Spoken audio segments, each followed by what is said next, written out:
origin of sedition in India can be traced back to the 19th century when India was under the British dominance. The sedition law in India has been amended and evolved with time. The British government in India feared that the Muslim preachers would wage a war against them after the successful suppression of the Wahhabi movement. So, they decided to introduce sedition law in India under the title Exciting Disaffection. Throughout the British Raj, this law was used to suppress the leaders who are in favor of the national independence, and leaders like Tilak and Mahatma Gandhi were charged and imprisoned for sedition. Sedition can be considered as an example for the arbitrary use of power by the British government, as sedition gave the power to the government to arrest and detain any person without a fair trial in the court for protesting or criticizing the British government. The Indian Penal Code was enacted by the British Raj in 1860, and in 1837 itself, sedition was introduced in the code as Section 113, which was later omitted from the actual code. In 1870, Section 121A and 124A were introduced, and in 1898, the older version was amended under Indian Penal Code Amendment Act of 1898. Talking about the evolution of sedition in India after the independence, in 1958, in the case of Ram Nandan vs. State, the Allahabad High Court declared sedition as void. Contrary to this judgment, in 1962, the Supreme Court of India brought back sedition into the Constitution, stating that sedition only applies if there is any provocation or violence. Following this, for the first time during Indira Gandhi's tenure, sedition was made cognizable, that is, the police officer can arrest the convict without any warrant and can start their investigation. And this was made by replacing the 1898 Code of Criminal Procedure.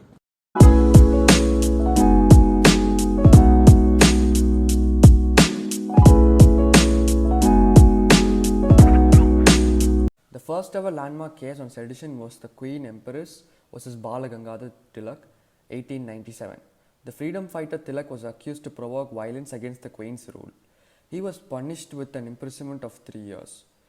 The second important landmark case in sedition is Kedarnath Singh vs. State of Bihar, 1962, where Kedarnath, a member of Forward Communist Party, gave a speech condemning the ruling government. This case is where the Supreme Court narrowed down that only speeches that incite violence or public disorder are legally seditious. Asim Trivedi vs. State of Maharashtra is another case where the accused was a cartoonist. He expressed his thoughts against corruption through drawings. He was arrested for sedition and was given life imprisonment. Later, the ruling government claimed that the arrest was based on being a party to a protest against the government and not for cartoons. The next case is about Shreya Shangal vs. Union of India, where the judgment struck down Section 66A of the IT Act. This section was against the fundamental right of freedom of speech and expression under Article 19(1). The judgment stated the difference between advocacy and incitement in this case that gave a clear scope for future cases. One of the most recent cases that got international attention is Disha Ravi's case. Disha Ravi, an activist who was linked to sharing of toolkit on how to support the farmers in social networking platform, was held to be seditious for promoting violence in the country. The police stated that the toolkit had websites that were against public disorder and safety. She was arrested and later released on bail. Another recent case is Vinod Dua vs. Ajay Shah. Vinod Dua is a Delhi-based journalist. In March 2020, when the government announced lockdown for the whole country, the people of the country were forced to move back to their hometown in less than 4 hours. This led to a huge humanitarian crisis in the country. Vinod Dua did a video on it for HW News on YouTube. In the video, he called out the Modi government for not handling the situation in a proper manner. 2 months after the release of the video, Ajay Shah, a BJP worker from Himachal Pradesh, filed a case against Vinod Dua.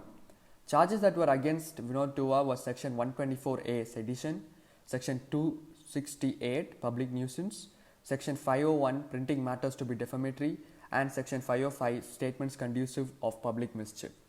These charges were against two things that were said in the video. He said, Modi used death and terror attacks to garner votes, and also the government did not have enough testing facilities to detect and control the virus. The final hearing of this case was June 3, 2021. The Apex Court said, Every journalist is entitled to a protection under the Kedarnath Singh, which defined the ambit of offence of sedition under Section 124A IPC. In Kedarnath Singh 1962, 5 judges of the Supreme Court made it clear that allegedly seditious speech and expression may be punished only if the speech is an incitement to violence or public disorder. The court in the case of Vinod Dua also went on to say that the judgment of Kedarnath Singh will only be applicable to journalists and not just mere citizens. This judgment will be a landmark judgment as it will have far-reaching implications for press freedom and free speech.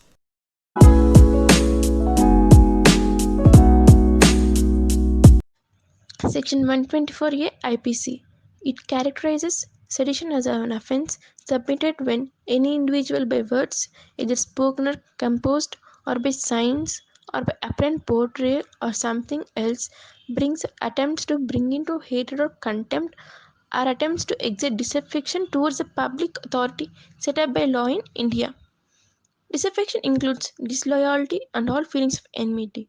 However, comments without attempting to exert hatred, contempt, or disaffection will not constitute an offence under this section. Punishment for the offence of sedition. Sedition is a non-bailable offence. Punishment under Section 124A territories from detainment as long as 3 years to a lifetime, to which a fine might be added. An individual charged under this law is barred from administration work. They need to live without their passport and should deliver themselves in the court consistently as and when required. Defences available to a person charged with sedition. To get the exemption from criminal liability, the person should not make the sign or representation, or not speak or write the words, or not do any act in question, and also shouldn't attempt into the contempt disaffection. Such disaffection should not be towards the government. It is often said by certain individuals that Section 124A abuses our Constitution and Article 19.1. Article 19.1 gives individuals the right to speak freely of discourse and articulation.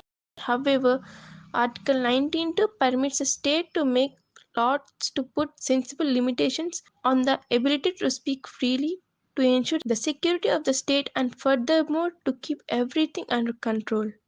Hence, Section 124 is a totally constitutionally valid.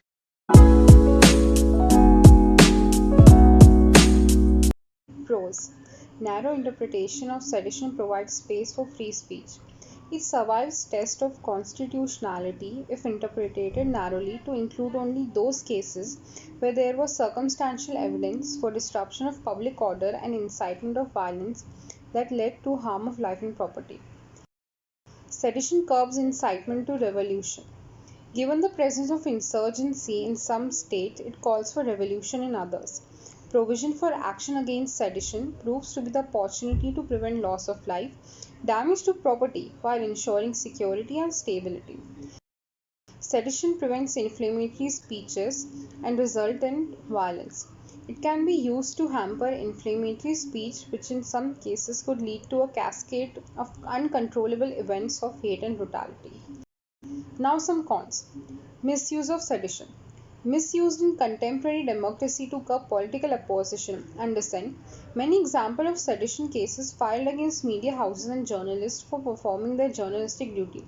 Similarly, human rights activists as well as other minority leaders are often harassed with this tool mainly for expressing disapprobation or criticizing government's actions or lack of thereof. Sedition restricts freedom of speech in democracy. If there is a possibility of those untrained in public speech being convicted of sedition merely for acting as opposition outside the parliament, then such a provision is a threat to freedom of speech and democracy. This holds true whether such speech results in violence or not, as sedition attacks the roots of 19.1a and 19.1b of Constitution. No data or research to support its effectiveness. Lack of evidence for effectiveness or any records of the number of cases filed as such.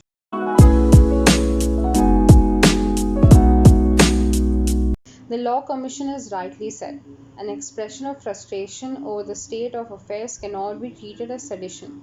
If the country is not open to positive criticism, there would be no difference between the pre- and post-independence eras.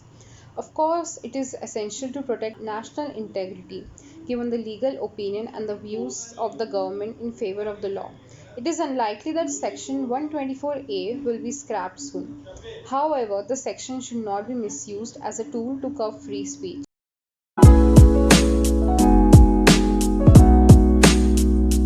Several arguments and interpretations prevail regarding the sedition law. The sedition law has its practicality in combating anti national, secessionist, and terrorist elements which may exist in the nation.